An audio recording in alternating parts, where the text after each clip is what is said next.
안녕하십니까? 네, 명절 잘 보내셨나요? 네, 멀리 다녀오시기 힘드시죠?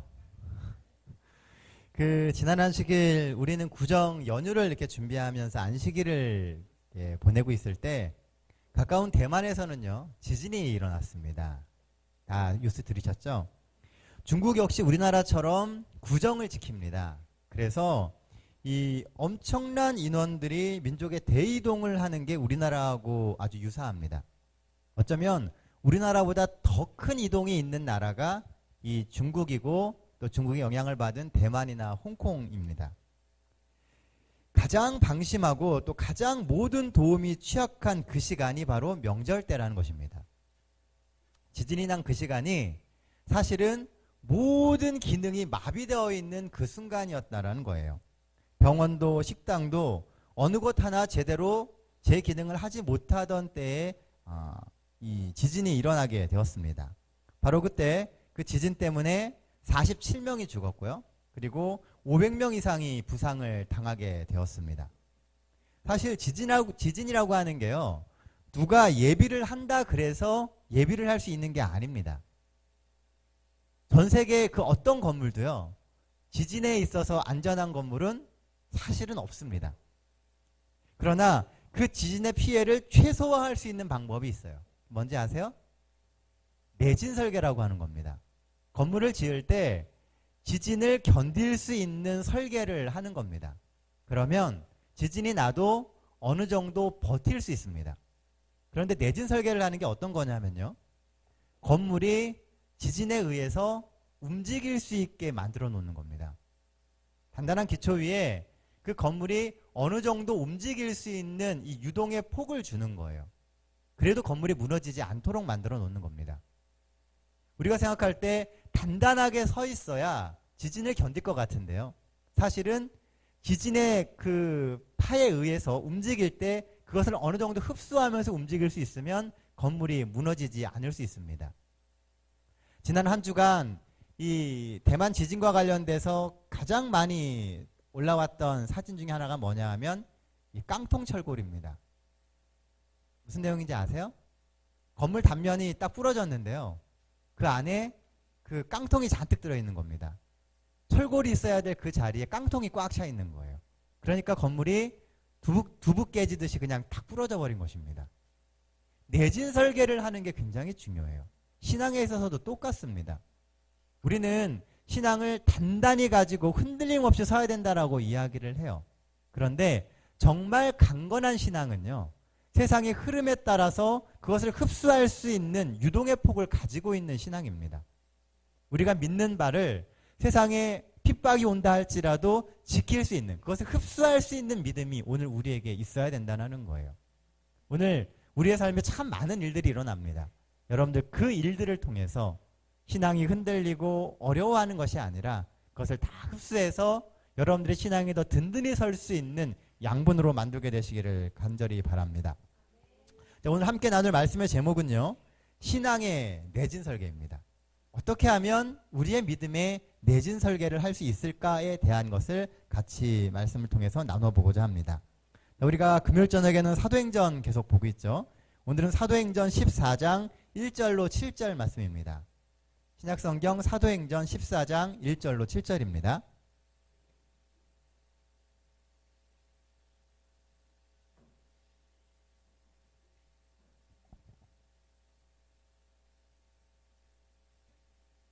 사도행전 14장 1절로 7절 말씀입니다. 우리 한 절씩 번갈아 가면서 읽겠습니다.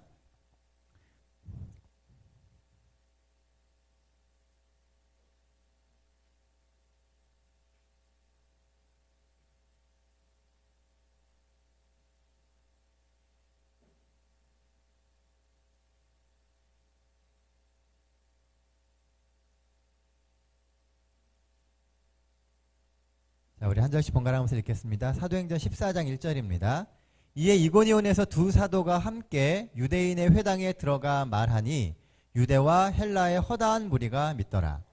그러나 순종하지 아니하는 유대인들이 이방인들의 마음을 선동하여 형제들에게 악감을 품게 하거늘 두 사도가 오래 있어 주를 힘입어 담대히 말하니 주께서 그들의 손으로 표적과 기사를 행하게 하여 주사 자기 은혜의 말씀을 증언하시니 그 시내의 무리가 나뉘어 유대인을 따르는 자도 있고 두 사도를 따르는 자도 있는지라. 이방인과 유대인과 그 관리들이 두 사도를 모욕하며 돌로 치려고 달려드니 그들이 알고 도망하여 루가오니아의 두 성 루스드라와 더베와 그 근방으로 가서 거기서 복음을 전하니라. 예, 감사합니다. 오늘 14장 1절로 7절의 말씀은 아주 평이한 이야기가 나오고 있습니다. 그렇죠? 사도 바울과 이 바나바가 가서 복음을 전하다가 핍박을 받아서 다른 곳으로 옮겼다라고 하는 것이 14장 1절로 7절에 나오는 내용을 요약한 것입니다. 요즘에 이렇게 보면은요, 교회에 출석은 하지만 교회에 깊이 들어갈수록 시간을 빼앗기게 되고 부담이 된다고 느끼는 사람들이 많은 것 같습니다. 그래서 신앙을 하되 너무 깊이는 들어가지 않고 이 안식일 예배만 충족시킬 생각을 가지고 신앙을 하는 사람들이 점점 많아지고 있다는 것입니다. 그래서 그들은 예배가 끝나기 무섭게 빠져나갑니다. 왜냐하면 있으면 뭐 하기 때문에요? 자꾸 뭘 하게 되니까 끝나면 빨리 가게 되는 것입니다. 그런데 하나님께서 우리를 부르시고 교회를 세우시는 뜻은요, 사실은 그것하고는 조금 다릅니다. 하나님은 우리가 신앙을 붙들고 살기를 원하세요. 그런데 하나님이 원하시는 방법은 혼자 하는 신앙이 아니라 같이 하는 신앙이라는 것입니다. 교회를 세우신 목적은 우리가 같이 신앙하기 위해서 세우신 거예요. 실제로 이 혼자서 신앙을 하게 되면은요, 우리는 수시로 무너지게 되어 있습니다. 왜 하나님께서 우리를 교회에 소속되게 하시고 교제에 힘쓰도록 하게 하시는지 우리는 자주 생각을 해보아야만 합니다. 그리스도인의 교제는 서로 어울려서 잡담을 하거나 즐겁게 지나는 것 그 이상을 의미하는 것입니다. 좋은 관계를 맺음으로써 행복해지는 것 그 이상이 그리스도인의 교제라고 하는 거예요. 하나님이 오늘 우리를 성도로 부르신 그 이면에는 우리가 하나님 안에서 정착을 잘하고 하나님이 정말 원하시는 그런 사람으로 자라가기를 바라시는 그런 마음이 있는 것입니다. 서로 사랑하며 주님께서 주신 그 일을 위하여 힘을 합쳐서 살아가는 성도님 되시기를 간절히 바랍니다. 하나님께서는 우리가 서로 모이고 교제하면서 신앙이 자라나도록 하셨습니다. 그리고 그 가운데서 신앙을 지켜나갈 수 있는 힘을 얻도록 하셨다는 거예요. 오늘 우리가 같이 이렇게 동백교회로 모였습니다. 옆에 있는 분들, 여러분들 앞뒤에 있는 분들, 여러분들의 힘이 되는 사람들이고 여러분들의 신앙을 지켜줄 수 있는 사람들입니다. 여러분들 모두가 다 같이 힘을 합쳐서 예배하고 기도하며 격려하는 가운데 우리의 신앙이 점점 자라나고 견고해지게 되기를 간절히 바랍니다. 그래서요, 우리가 본문에서 주목해 봐야 할 단어가 하나 있는데 그게 뭐냐 하면 바로 두 사도라고 하는 단어입니다. 14장 1절에 보면요, 하나님께서 이 기록하시기를 이에 이고니온에서 두 사도가 함께 유대인의 회당에 들어가 말하니 유대와 헬라의 허다한 무리가 믿더라라고 이야기를 합니다. 이 두 사도라고 하는 말이 아주 중요한 말이라는 것입니다. 예수님께서도요, 제자들을 보내실 때 어떻게 보내셨어요? 둘씩 보내셨습니다. 혼자 가면 실망하고 넘어지기 쉬워요. 그런데 둘이 있으면 서로 위로해주면서 설 수 있다라고 하는 것이죠. 원래 성경에 보면은요, 이 사도라고 하는 단어가 지칭하고 있는 대상이 딱 정해져 있습니다. 원래 사도라고 하는 말은 예수 그리스도에 대한 이 증거를 하는 사람, 직접 보고 예수님의 부활을 증거하는 사람을 사도라고 합니다. 그래서 일반적으로 사도 그러면 예수님의 12제자와 예수님께서 직접 나타나셔서 그 부활의 증거를 보여주시고 그것을 사명으로 주셨던 바울, 여기까지를 보통 사도라고 이야기합니다. 그런데 오늘 본문에 보면 두 사도라고 이야기를 해요. 한 명은 사도 바울이고 한 명은 누구예요? 바나바입니다. 성경 그 어느 곳에서도 바나바에게 사도라고 하는 말을 쓰지 않습니다. 그런데 오늘 본문에서는 바나바를 뭐라고 불러요? 사도라고 부른다는 것입니다. 왜냐하면 목적을 가지고 하나님이 구분하셨기 때문에 그래요. 이 바나바가 직접 예수님의 부활을 경험하지 못했습니다. 하지만 바나바는 특별한 목적을 가지고 구분된 부활의 증인이 되었다는 것입니다. 사실 헬라어 원문에 보면은요, 이 본문의 원래의 말인 헬라어에 보면 이 두 사도라고 된 부분이 사도라고 하는 말이 없이 그냥 그입니다. 그들. 원래는 그들 그렇게 이야기하는 것인데 성경을 번역하면서 뭐라고 썼어요? 사도라는 말을 썼다는 것입니다. 왜냐하면 그들에게 끼치는 이 바나바의 영향력이 어떤 영향력이었다고요? 사도의 영향력이었다는 것입니다.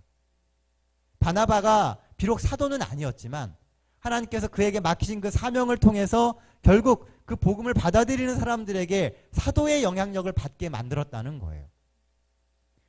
오늘 우리는 이 보냄을 받은 동백교회의 사도들입니다. 예수님의 부활의 경험을 증거하고 그것을 나누고 그 경험으로 복음을 나누는 사람들로 부르심을 받은 사람들이 바로 우리라는 것입니다. 우리의 삶에 예수의 증거를 갖기 위해서 우리는 더 열심을 내야 되고 더 열정적으로 우리의 삶에 예수 그리스도를 그려야 할 것입니다. 하나님이 우리를 보실 때 내가 너를 사도로 보냈고 사도다라고 이야기할 수 있을 정도로 우리의 삶에 그런 예수의 증거가 많이 나오게 되기를 바랍니다. 특히 둘이 같이 갔다고 하는 부분이 아주 중요합니다. 이 사도행전을 보면은요, 이 바나바와 사도 바울의 관계는 정말 뗄래야 뗄 수 없는 관계입니다. 그들의 시작, 실제로 이 사도 바울을 세워주고 사도 바울이 그 역할을 감당할 수 있게 도와줬던 분이 바나바였습니다. 비록 뒷부분에 가면은 둘이 나눠져 가지고 선교 여행을 하게 되지만 그들의 영향력은 어느 곳에 가서든지 똑같았다는 것입니다. 예수 그리스도의 부활을 증거하고 그들이 지나간 그곳에 예수를 믿는 사람들이 넘칠 수 있게 만들었던 사람들이 이 바나바와 사도 바울이었습니다. 우리 동백교회 모든 성도님들께서 거하시는 그곳, 지나가는 그곳에 예수님의 흔적이 남고 예수를 믿는 사람들이 더 많아지는 그런 역사가 있게 되시길 간절히 바랍니다. 더불어 우리의 삶이 예배가 되고 또 우리의 삶이 예수의 증거가 될 수 있게 되기를 간절히 바랍니다. 자, 본문에서 볼 수 있는 두 번째 기별은요, 담대하게 세상에 복음을 선포하라는 것입니다. 자, 2절 3절 말씀입니다. 그러나 순종하지 아니하는 유대인들이 이방인들의 마음을 선동하여 형제들에게 악감을 품게 하거늘 두 사도가 오래 있어 주를 힘입어 담대히 말하니 주께서 그들의 손에 표적과 기사를 행하게 하여 주사 자기 은혜의 말씀을 증언하시니. 오늘 본문에 보면은요, 이 이고니온의 전도는 사실은 쉽지 않았습니다. 이고니온의 지금의 이름은 이 콘야라고 하는 도시입니다. 터키에서 네 번째로 큰 도시입니다. 이 도시가 커지다 보면은요, 지난 시간에 말씀드린 것처럼 교회는 세속화되게 되어 있습니다. 도시가 커지고 사람들이 많아지게 되면 교회도 커지게 되지만 교회가 커짐과 동시에 꼭 생겨나는 게 뭐냐 하면 세속화였다는 것입니다. 마찬가지로 이 이고니온도요, 사회적으로 타락해 있었고 교회도 세속화되어 있었다는 것입니다. 결국 교회의 역사도요, 세상의 역사에 영향을 받아서 연약해지게 되어 있습니다. 이고니온이 바로 그런 곳이었습니다. 하나님의 복음이 선포되었음에도 불구하고 바울과 바나바를 배척하기 위한 노력이 그 교회 안에 여전히 있습니다. 그러므로 허다한 무리가 예수를 믿었음에도 불구하고 선동되었던 그 무리들로 인해서 사도 바울과 바나바가 어려움을 겪었다라고 하는 것이 우리가 본문에서 볼 수 있는 이야기입니다. 그런데 바로 이 부분에서 우리가 눈에 띄게 봐야 될 단어가 하나 있는데 그게 바로 담대히라고 하는 것입니다. 이 말의 원래 뜻은 공공연하게 또는 확신을 가지고라고 하는 뜻이에요.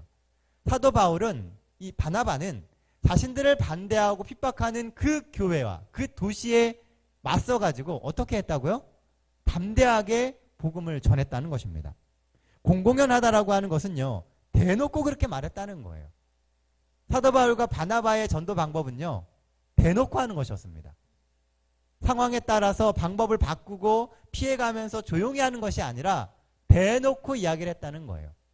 때때로 우리가 우리의 신앙을 주장하고 신앙을 지켜가고 복음을 전하는 방법의 가장 효과적인 것은요, 사실은 대놓고 하는 겁니다.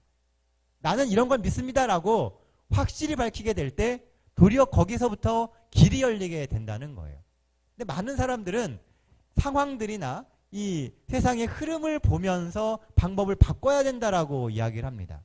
그러다가 이 적절한 때를 놓치는 경우가 너무나 많다라고 하는 거예요. 게다가 사도 바울과 바나바가 공공연하게 대놓고 그렇게 할 수 있었던 것은 그의 삶과 그의 기별이 그들이 이야기하고 있는 그 복음과 어느 정도 일치했다는 것입니다. 그래서 그렇게 이야기를 해도 사람들이 충분히 보고 받아들일 수 있는 그런 삶을 살았다라고 하는 거예요. 사실 대놓고 했다라고 하는 부분의 또 다른 이면에는요, 두려움이 없었다라고 하는 이야기가 들어가 있는 것입니다. 무서우면요, 대놓고 할 수 없어요. 그리스도인이 세상에서 가장 강할 때가 언제냐면요, 두려움을 잊을 때입니다. 세상이 안 무서워질 때 그 그리스도인이 정말 무서워지는 거예요. 우리가 뵈는 게 없다라고 이야기를 하잖아요. 사람이 어느 순간이 딱 되면은요, 보이는 게 없습니다. 그러면 그 사람이 그때부터는 정말 무서운 사람이 되는 거예요. 이 쥐가 무서울 때가 언제냐면 고양이한테 달려들 때입니다. 왜 쥐가 고양이한테 달려드냐면 더 이상 물러날 게 없다고 여길 때예요. 그러면 고양이도 무서워지지 않는다는 것입니다. 어쩌면 오늘날 그리스도인들이 이 세상에서 당하는 여러 가지 삶의 모습들은요, 우리가 정말 하나님 안에서 겁을 잃어버리게, 겁을 상실하게 만드는 상황들로 하나님이 몰고 가시는 거라는 생각이 듭니다. 우리가 열심히 신앙을 하는데도 우리의 삶에는 여전히 어려움이 있고요. 세상의 흐름은 점점 기독교에 대해서 좋지 않은 감정을 갖게 만듭니다. 그래서 이 노골적인 핍박들이 세상에 너무나 많습니다. 우리가 이러한 때에 그리스도인으로서 어떠한 마음을 가져야 되느냐? 바로 담대한 마음을 가져야 된다는 것입니다.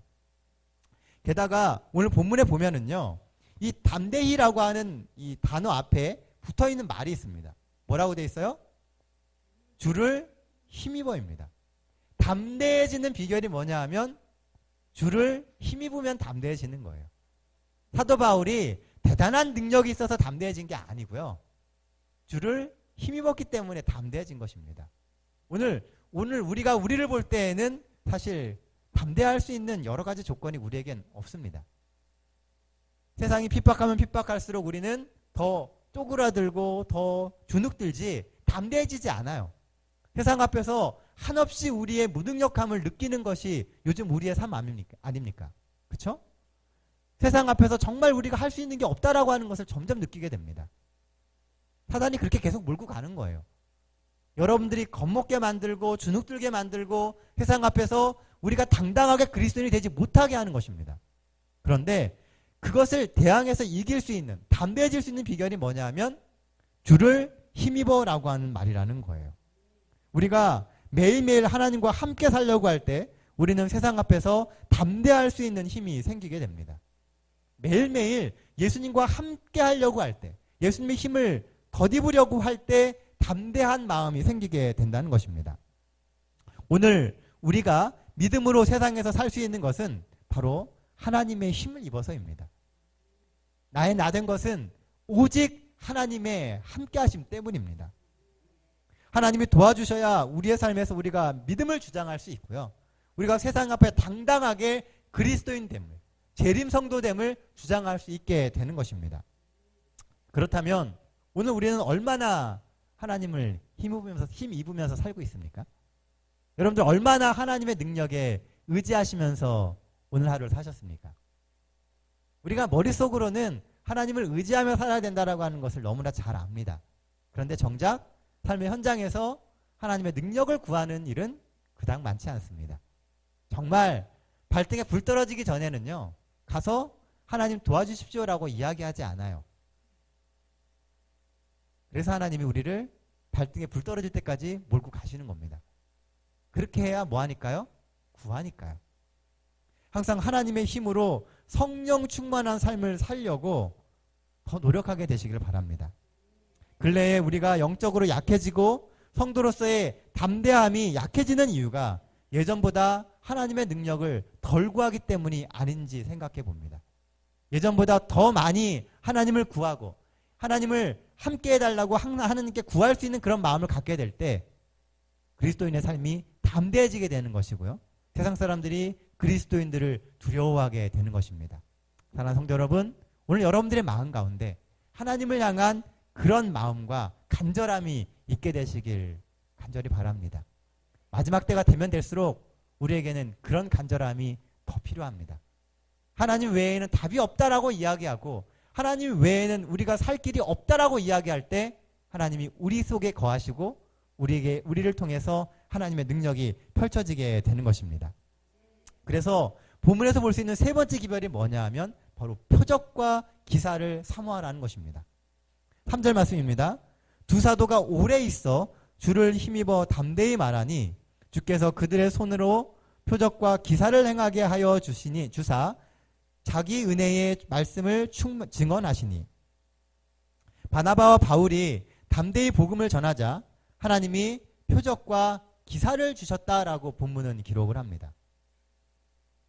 바나바와 바울이 복음을 열심히 전하니까요. 표적과 기사를 주셨다라고 이야기를 해요.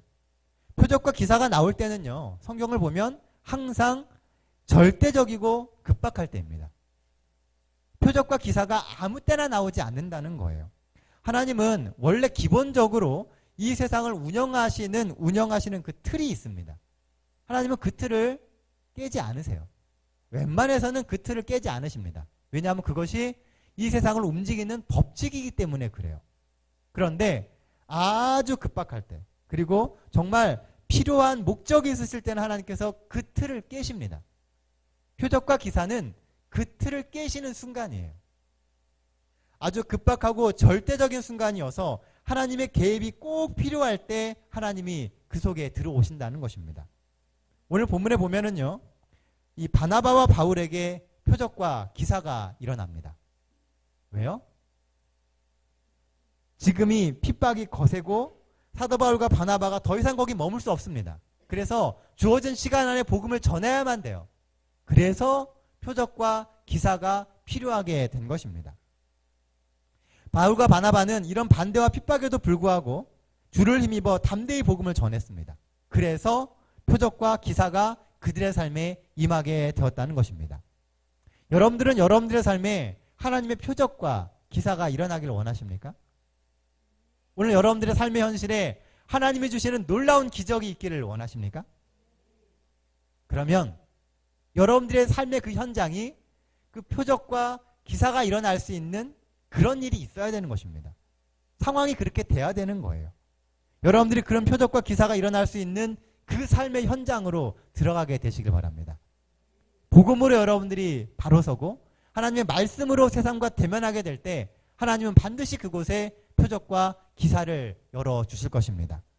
그리고 담대히 복음을 위해서 목숨을 드리는 삶을 살 때 그곳에는 분명히 하나님의 표적과 기사가 함께하게 될 것입니다. 이런 표적과 기사를 볼 때 바울과 바나바는 어떤 마음이 들었을까요? 자신의 손과 자신의 말과 이런 것들을 통해서 하나님의 기적들이 막 일어나요. 사도 바울과 바나바가 무슨 생각이 들었을까요? 내가 지금 가는 길이 맞는 길이구나. 내가 지금 가는 이 신앙의 길이 하나님이 정말 원하시는 그 길이구나 라고 하는 것을 확신할 수 있었다는 것이죠. 비록 핍박이 있고요. 어려움이 있지만 그곳에 하나님의 기사가 있게 될 때 확신할 수 있다는 것입니다. 상황을 바꿔주시는 것이 하나님의 역사가 아니에요. 핍박을 없애고 사람들의 마음을 바꿔주는 것이 하나님의 역사가 아니라는 겁니다. 세상은 한 방향을 향해서 계속 흘러갑니다. 이 세상 사람들, 우리가 보고 있는 모든 세상의 역사가요. 사실은 하나님이 주시는 기회와 그 기회를 버리고 자신들의 뜻을 따라 살아가는 그런 역사의 반복입니다. 그래서 흘러가는 그 흐름의 끝을 보게 되면 다 하나님의 계획 속에서 이루어져 가고 있음을 보게 되는 것입니다. 그래서 그것을 바꾸는 것이 하나님의 역사가 아니고요. 그 안에서 하나님의 기적을 보여주시고 우리가 복음으로 살 때 하나님이 함께 하심을 보여주는 것이 하나님의 진정한 역사라고 하는 것입니다. 오늘 우리의 삶에도 이런 표적과 기사가 많이 일어나게 되길 간절히 바랍니다. 하나님이 역사하시는 현장이 우리의 삶의 현장이 되길 바라고 우리 동백교회가 그런 성령의 역사가 있는 하나님의 표적과 이적이 있는 현장이 되기를 간절히 바랍니다. 그렇다고 해서요. 이 이고니온에서 일어난 이런 기적과 이적이 어디서나 항상 일어나야 한다라고는 생각하지 말게 되시길 바랍니다. 이 그리스도인들이 갖게 되는 가장 큰 딜레마가 바로 이 부분입니다. 우리가 생각할 때는 내 삶의 현장이 가장 급박해요. 그렇죠? 내가 겪고 있는 이 문제보다 더 큰 문제는 세상에 없는 것처럼 보입니다. 그러니까 뭐 해야 돼요? 기적이 일어나야 돼요. 그런데 기적이 잘 일어나요? 안 일어나요? 안 일어납니다. 왜 그럴까요? 아직은 아니라는 겁니다. 우리는 그것이 정말 힘들고 완전한 이 벼랑이라고 여기지만 사실 하나님께서는요, 거기에 더 많은 길들을 아직 준비해 놓으신 거예요. 하나님이 준비해 놓으신 것이 있기 때문에 기적과 이적과 이런 것들이 있을 필요가 아직 없다는 겁니다. 우리의 삶에 아직 뭐가 있다고요? 길이 있다는 거예요. 하나님이 예배해 놓으신 뭔가가 있다는 겁니다. 그러니까 눈에 보이는 기적이 일어나지 않는 것입니다. 성령께서는요, 매우 다양한 방법으로 역사하십니다. 이고니온에서는 이적과 기사가 일어났지만 우리가 지난 시간에 보았던 비시디아 안디옥에서는 이적과 기사가 없었습니다. 그럼에도 불구하고 그 땅의 사람들이 뭐 했다고요? 하나님을 다 받아들이고 심지어는 한 안식일에는 그 성의 대부분의 사람들이 다 사도 바울과 바나바의 말씀을 듣기 위해서 성전에 모였다라고 이야기를 합니다. 꼭 이적과 기적만이 하나님의 복음을 전하고 그것이 꼭 하나님의 존재를 나타내는 것이 아니라는 거예요. 필요에 의해서 그것이 주어진다는 것입니다. 우리는 이 앞에 사도행전 12장 공부할 때요, 야고보는 순교하고 베드로는 기적적으로 구출되는 것을 보았습니다. 그렇죠? 그렇다고 해서 야고보는 저주를 받았고 베드로는 복을 받았다고 말할 수 없다고 그랬어요. 왜요? 그것은 하나님의 계획 속에서 일어나고 있는 일이기 때문입니다. 모두가 하나님의 선하신 뜻 가운데서 일어나는 일입니다. 하나님의 표적과 기사를 사모하십시오. 그러나 그 표적과 기사가 없다고 낙심하지는 말게 되시길 바랍니다. 표적과 기사가 우리의 삶에 필요하면 하나님이 주십니다. 그것이 일어나지 않는다라고 하는 것은 아직 우리에게 필요하지 않다는 거예요. 하나님이 예비해 놓으신 또 다른 길이 있다는 것이죠. 정말 필요한 순간 하나님이 우리의 삶에 기이한 표적과 놀라운 이적으로 이끄실 것입니다. 그 시간까지 믿음의 현장, 신앙의 현장에서 더 담대히 하나님의 복음을 들고 살아가게 되시기를 바랍니다. 우리에게는 맡겨진 사명이 있습니다. 하나님이 이루라고 주신 명령이 우리에게는 있습니다. 예수님과 함께 그 명령과 사명을 이루기 위해서 매일매일 최선을 다하는 삶을 살게 되시는 우리 동백교회 모든 성도님 되시기를 간절히 바랍니다. 본문에서 찾아볼 수 있는 마지막 기별은요, 분열을 준비하라는 것입니다. 4절 말씀입니다. 찾으신 분 읽어주시기 바랍니다.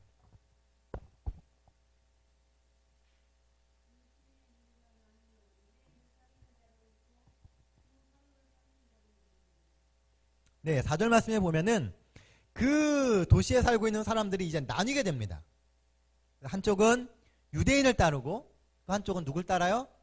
두 사도를 따르게 되었다라고 이야기를 해요. 복음 전도의 결과는요, 분열입니다.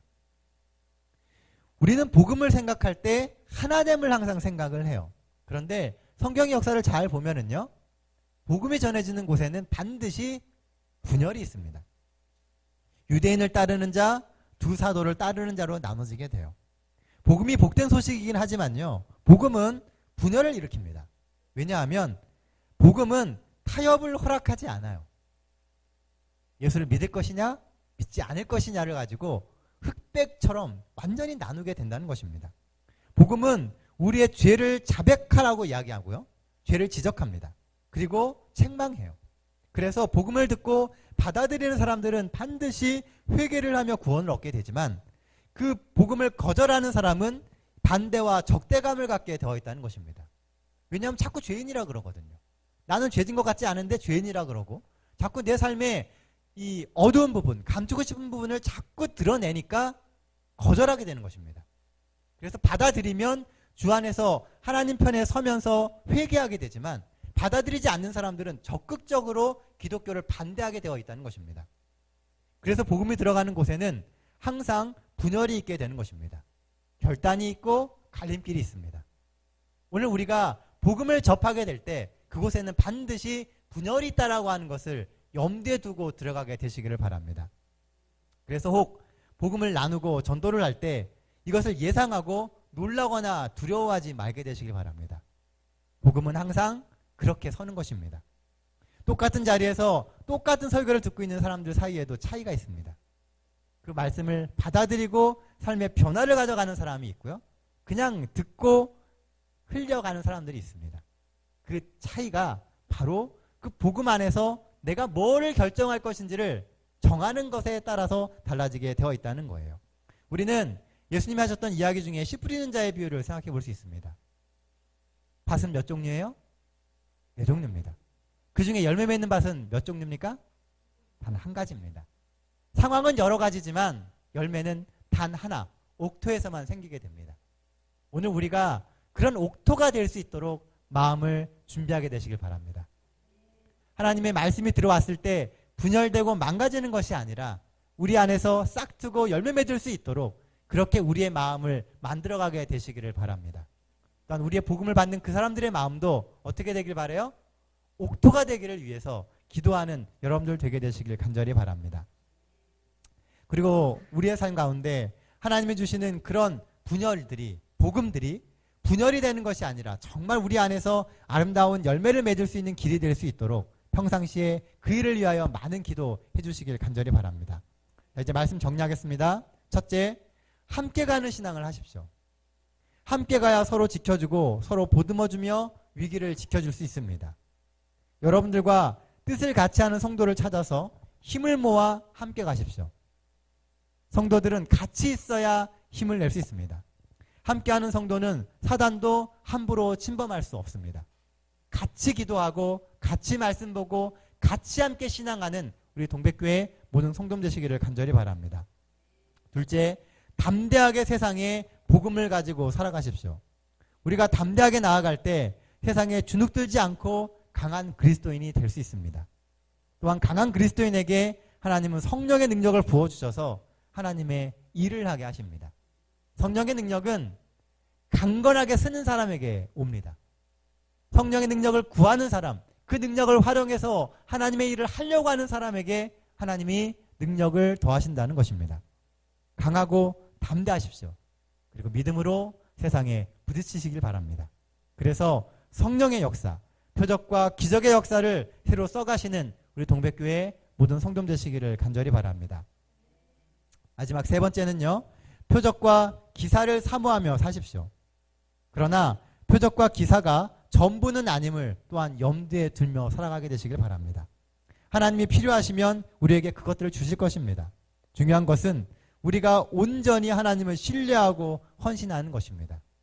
우리가 있는 곳에서 우리가 전하는 그 복음이 정말로 심겨져서 분열되지 않고 아름다운 꽃을 필 수 있도록 평상시에 기도하시고 하나님의 능력을 구하게 되시는 우리 동백교회 모든 성도 되시기를 간절히 바랍니다.